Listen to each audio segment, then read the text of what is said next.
cable pull over.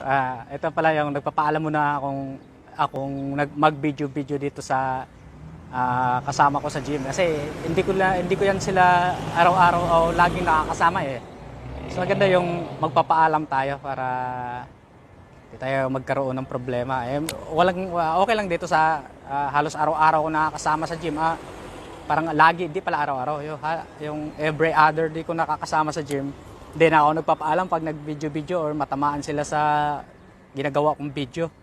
Kasi alam na rin naman nila yan eh. Pero yung pag may mga madalang lang magpunta sa gym, andalang ko lang makakasama, yan, magpapaalam ako niyan. Kasi mahirap na. Hindi naman natin alam kung gusto ba nilang makita sa video or masama sa video. Yan yung pa rin, close to failure.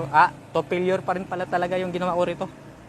Kagandahan kasi dito, kahit pa mag-failure hanggang failure yung reps mo, hindi ka ma-aksidente. Kasi pagka hindi mo na talaga mahatak, pwede mo lang siya bitawan na walang mangyayari sa'yo.